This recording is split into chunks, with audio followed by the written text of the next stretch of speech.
Hello everyone, myself Ritika Shah. Welcome back to our new session. I am your social science teacher and today we are going to deal with geography. Our first chapter is the earth in the solar system. So what do you mean by the earth in the solar system?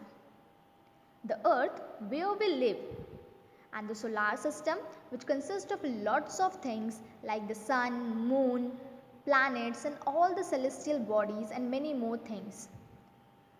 So, we will start this chapter with a little introduction, and by this introduction you will get to know what all things are there in our solar system or in earth and what all things we are going to learn in this chapter. So, let's get started. How wonderful it is to watch the sky after sunset. One would first notice one or two bright dots shining in the sky. आप लोगों ने सूरज ढलता हुआ तो देखा ही होगा।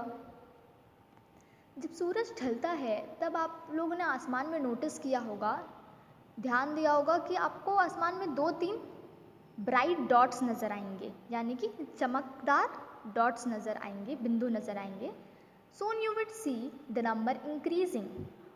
और थोड़ी देर बाद जैसे ही सूरज ढलने लगेगा, अंधेरा होने लगेगा, वो जो डॉट्स है चमकते हुए वो बढ़ने लग जाएंगे।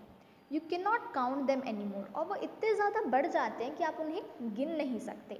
This whole sky is filled with tiny shining objects, some are bright others dim. जो पूरा स्काई है यानी कि जो पूरा आसमान है वो छोटे चमकते ऑब्जेक्ट से भरा हुआ है। कुछ उसमें से ब्राइट है, चमकदार है, और कुछ डिम है जो नहीं चमक रहे हैं। It seems as if the sky is covered with diamonds. आसमान ऐसा लगता है जानो मानो वो डायमंड से कवर किया हुआ है, या फिर कह सकते हैं कि वो हीरो से सजा हुआ है। They all appear to be twinkling. और वो सारे ट्विंकल करते नज़र आते हैं, मतलब जगमगाते। ट्विंकल मीन्स जगमगाना। But if you look at them carefully, you will notice that some of them do not twinkle as others do. But जब आप उसे ध्यान से देखोगे सारे डॉट्स को तो आप नोटिस करोगे कि वो सारे ट्विंकल नहीं कर रहे हैं, वो सारे जगमगा नहीं रहे हैं। They simply glow without any flicker just as the moon shines. वो सिंपली ग्लो कर रही हैं, चमक रहे हैं वो सिर्फ, और वो फ्लिकर नहीं कर रहे। फ्लिकर में झिलमिलाना, okay. Just as the moon shine, वो ग्लो नहीं कर रहे हैं मून की तरह। Along with these bright objects, you may also see the moon on most of the days. ये जो चमकते ऑब्जेक्ट्स हैं इनके अलावा आप चांद भी बहुत बार देखे ही होंगे। It may however appear at different times, in different shapes and at different position. आपने इस चांद को हर दिन एक अलग अलग टाइम पे देखा होगा, एक अलग शेप में देखा होगा, और हर समय ये एक अलग पोजीशन पे होता है। You can see the full moon only once in about a month's time. It's a full moon night और पूर्णिमा। आप जो फुल मून होता है यानी कि पूरा चांद महीने में सिर्फ एक बार ही देख सकते हैं, और उस रात को कहते हैं फुल मून नाइट या फिर पूर्णिमा। A fortnight later you can not see it at all. It is a new moon night और अमावस्या। बट कुछ दिनों बाद आप वो फुल मून नहीं देख पाते। आप उस दिन आपको वो मून नज़र ही नहीं आता है, और उसे आप न्यू मून नाइट और अमावस्या कहते हैं। On this day you can watch the night sky best provided it is a clear night. और इस दिन, इस रात को आप बहुत अच्छे से आसमान को देख सकते हैं क्योंकि ये बहुत ज़्यादा साफ होता है, चांद की रोशनी उस दिन नहीं होती है। Do you wonder why can't we see the moon and all those bright tiny objects during day time? क्या आपने कभी सोचा है कि हम चांद को और वो जो सारे चमकते चीज़ें हैं हम उन्हें दिन के समय क्यों नहीं देख पाते हैं? It is because the very bright light of the sun does not allow us to see all these bright objects of the night sky.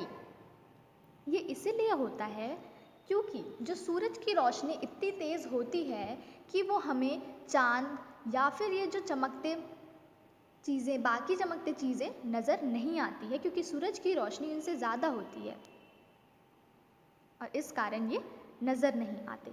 The sun, the moon and all those objects shining in the night sky are called celestial bodies. ठीक है, ये एक important line है तो आप ध्यान से इसे देखिए। द सन, सूरज, चांद और जितने भी शाइनी ऑब्जेक्ट्स हैं हमारे सोलार सिस्टम में जो हमको एक नाइट स्काई पे दिखते हैं यानी कि रात में दिखते हैं, वो होता है celestial bodies. Some celestial bodies are very big and hot. कुछ celestial bodies जो होते हैं वो बहुत बड़े भी होते हैं और गर्म भी होते हैं। They are made up of gases और वो gases का बना हुआ होता है, गैस का बना हुआ होता है। They have their own heat and light और उनके पास उनके खुद का हीट और लाइट होता है, मतलब वो गर्म होते हैं और उनके पास उनकी खुद की रोशनी होती है।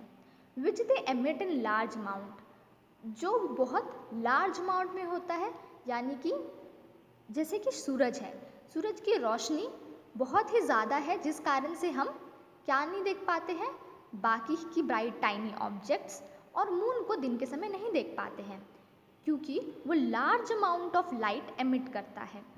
These celestial bodies are called stars. ठीक है, ये भी एक celestial bodies है और इन्हें stars कहा जाता है। The sun is a star और sun भी एक star है। ठीक है, sun यानी कि सूरज, सूरज भी एक star है। तो सूरज एक स्टार कैसे हो सकता है? आप लोग तो यही सोचते होंगे कि स्टार तो रात में नज़र आता है, सूरज एक स्टार इसीलिए है क्योंकि सूरज के पास वो सेम कैरेक्टरिस्टिक्स है जो स्टार के पास होता है। Countless twinkling stars in the night sky are similar to the sun. जो ट्विंकलिंग स्टार्स होते हैं, जगमगाते हुए स्टार्स होते हैं जिन्हें हम गिन नहीं सकते रात का समय, वो सन के तरह होता है। But we do not feel their heat और light and they look so tiny because they are very very far from us. लेकिन वो जो स्टार्स होते हैं हमको उनका हीट या लाइट नहीं मिलता है और वो हमें बहुत छोटे दिखते हैं। वो हमें छोटे इसलिए दिखते हैं क्योंकि वो अर्थ से बहुत बहुत दूर है। ठीक है, चलो आगे बढ़ते हैं। You must have notice that all objects look smaller when seen from a distance. आप लोगों ने नोटिस किया ही होगा, कोई भी अगर चीज़ को हम बहुत दूर रखते हैं तो वो हमें दूर से बहुत छोटी दिखती है, पर हम जब पास जाते हैं तो वो बहुत बड़ा होता है। How small an aeroplane looks when it is flying at a great height. आप लोगों ने एरोप्लेन को आसमान में देखा ही होगा उड़ते हुए, तो वो कितना छोटा दिखता है, पर जब आप एक्चुअल में उसके सामने जाओगे तो वो कितना बड़ा होता है। यही सेम चीज़ होता है सारे सेलेस्टियल बॉडीज़ के साथ कि वो हमें छोटे दिखते हैं बट एक्चुअल में वो बहुत ज़्यादा बड़े होते हैं। So this was for today and you have to go through this one page by your own, and if you have any doubts then you can ask me. This was a small introduction part and we will start the further tomorrow. Thank you.